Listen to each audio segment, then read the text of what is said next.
Alors cette année, le prix Femme Architecte 2022 est décerné à Christelle Avenier dans la catégorie Femme Architecte.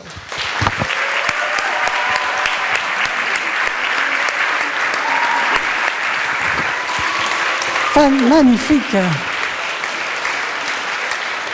Donc, vous allez la présenter et ensuite vous parlerez. Vous essayez d'être rapide. Oui, il ne marche pas très bien. Je veux bien celui-là en attendant. Je sais pas. Alors, je vais présenter un petit peu Christelle et après, bien sûr, je lui donne la parole. Bonsoir à toutes et à tous. Donc, Christelle Avenier effectue ses études à l'École supérieure de Paris-Malaquais, comme Michael Cornero, avec lequel elle crée leur agence en 2008 à Paris. Tout en livrant leur premier projet, l'agence est lauréate du prix Europe 40 Under 40, qui récompense les architectes émergents. En 2014, ils sont nommés à l'Équerre d'Argent avec la résidence et crèche des Lilas à Paris pour la RIVP, projet réalisé en association avec l'agence Chartier-Dalix. En 2017, la revue AR récompense le projet de la rue Bonnet à Clichy-la-Garenne en le nommant lauréat du prix The Architectural Review Emerging Architecture Awards. 3 bâtiments de logement à Pantin valent une nouvelle nomination à l'Équerre d'Argent en 2019. Les projets de l'agence ont été exposés dans plusieurs villes comme Paris, Londres, New York, Calgary sur le thème du logement social. En parallèle, Christelle Avenier a participé à plusieurs conférences ou symposiums dans divers lieux comme le RIBA, l'AIA New York Center of Architecture, Calgary University, Europa Super Session, Biennale de Venise. En 2021 et 2022, l'agence se voit remettre 3 prix, dont le Brick Awards 2022, catégorie Living Together, avec le projet Rue Danton à Pantin et le prix du logement de l'Ordre des architectes remis à l'Académie d'architecture. Chère Christelle, ton travail dans le dernier galop du jury a fait l'unanimité. Un travail fort et délicat, recherché, unique et renouvelé à chaque réalisation. Essentiellement dédié à ce jour au logement, bien que cela bouge, des équipements culturels ou médicaux néanmoins associés à des lieux d'habitat sont en cours d'étude et en réalisation, de beaux bâtiments à venir. Ton travail s'inscrit depuis ces 15 ans dans un savoir-faire qui mêle fonctionnalité de l'habité et attention aux matières, tant pour leur qualité vertueuse que leur assemblage qui va donner l'identité au bâtiment. C'est un travail de grande qualité. Bravo Christelle, je suis heureuse de te passer le flambeau du prix de la femme architecte pour cette année 2022.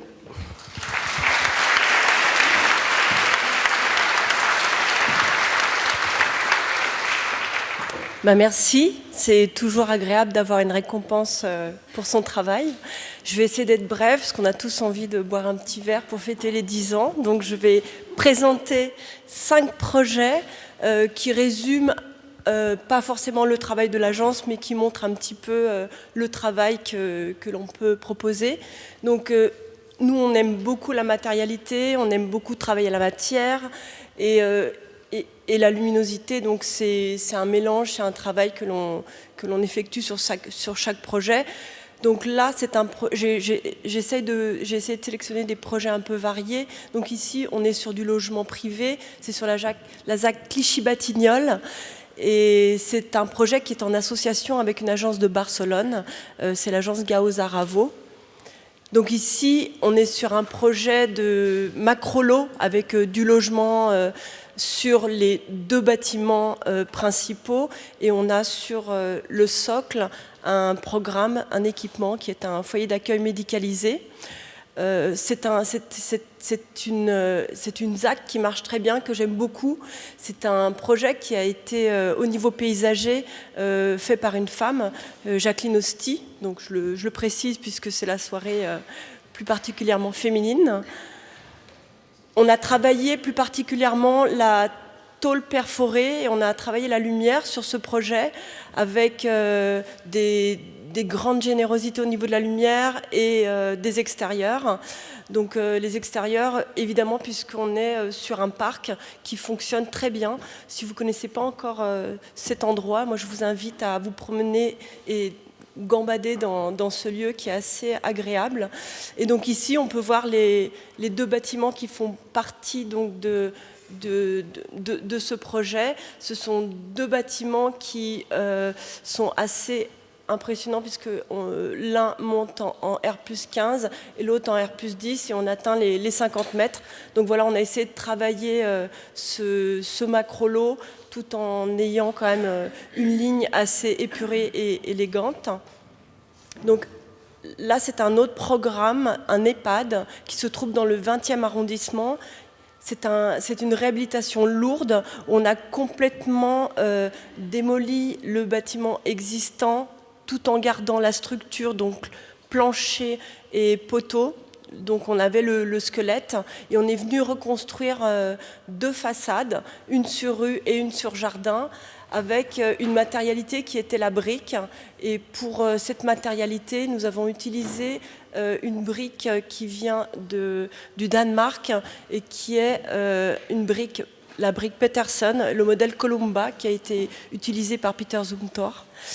Et donc ça nous a permis de travailler chaque fenêtre avec un dessin qui vient rappeler en même temps l'existant, puisqu'on avait un bâtiment avec beaucoup d'angles et qui vient offrir une grande luminosité pour tous les occupants, donc donner un côté domestique à cet EHPAD qu'on voulait le moins clinique, qu'on voulait le moins hospitalier possible. Et donc cet EHPAD a également un nom qui est la résidence Sarah Weirenal, donc c'est aussi également une femme, avec un jardin qui est très agréable, qui chaque année, parce qu'on vient de livrer le bâtiment, mais il devient de plus en plus agréable. Là, on est sur un bâtiment de logement social. C'est pour Habitat Social Français, une filiale de la RIVP. C'est un petit bâtiment, 22 logements. C'est un projet donc, qui a été gagné sur concours. Et on a également utilisé la brique. On a travaillé la trame et une modénature pour venir s'insérer dans le quartier. On avait une parcelle qui venait en débord, et donc c'est pour cela qu'on a arrondi notre bâtiment, puisqu'on a épousé la parcelle existante, et on a essayé de dialoguer avec les 2 bâtiments mitoyens, qui pour l'un était en briques, et pour l'autre était en construction faubourienne, donc un peu plus simple. On est venu créer un lien comme ça avec le quartier. Et donc, nous avons repris un petit peu le langage de la modénature du quartier, puisqu'on est face à la mairie du 12e. On est rue de Charenton et on a des petits dessins de forme triangulaire et losange bleu qu'on est venu reprendre sur cette façade. On a réussi à travailler, même si c'est du logement social, on a réussi à travailler avec une très belle matérialité. Donc ici, on peut voir des duplex sur l'image de gauche. Avec on a réussi à utiliser du plancher en chêne massif. On a réussi à avoir de très belles prestations au niveau des fenêtres et des occultants. Sur l'image de droite, on a une image du hall d'entrée où on a travaillé le terrazzo aussi bien à l'horizontale qu'à la verticale. Ça a demandé beaucoup de...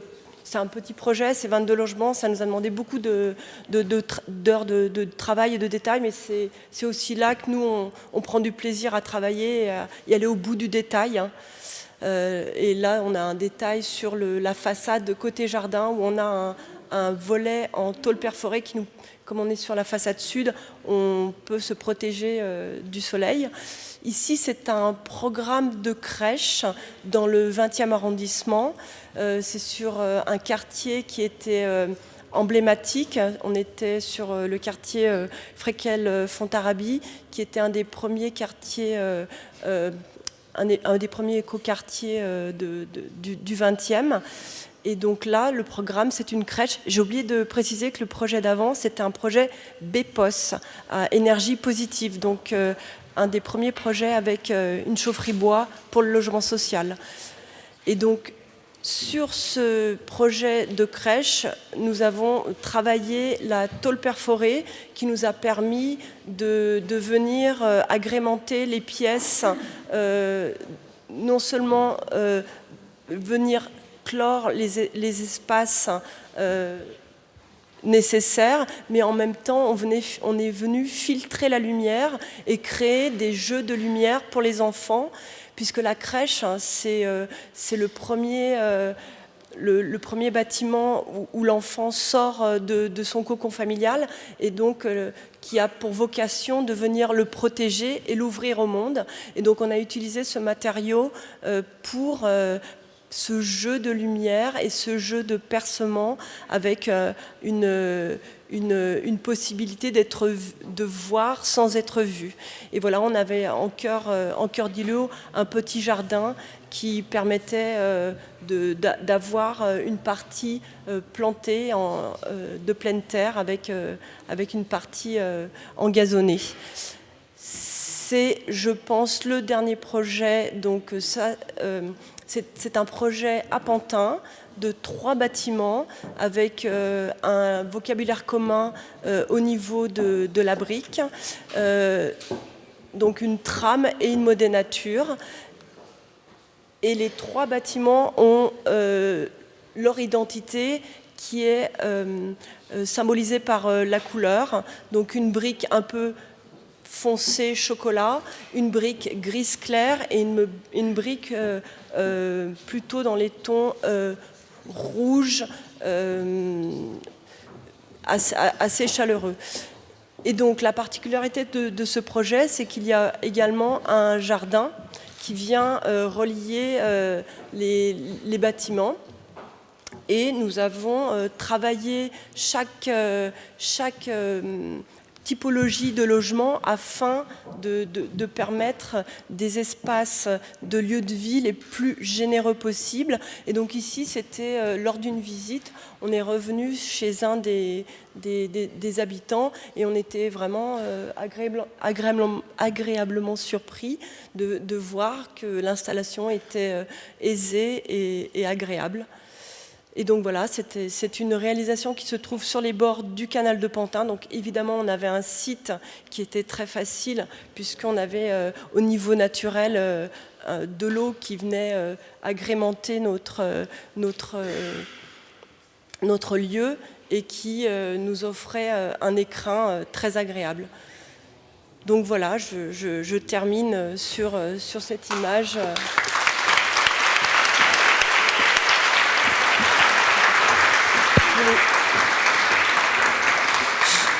Je voulais juste, comme c'est un prix qui récompense les femmes, je voulais juste dédier ce prix également à toutes les femmes de l'agence qui sont débattantes et qui sont d'excellentes architectes. Voilà.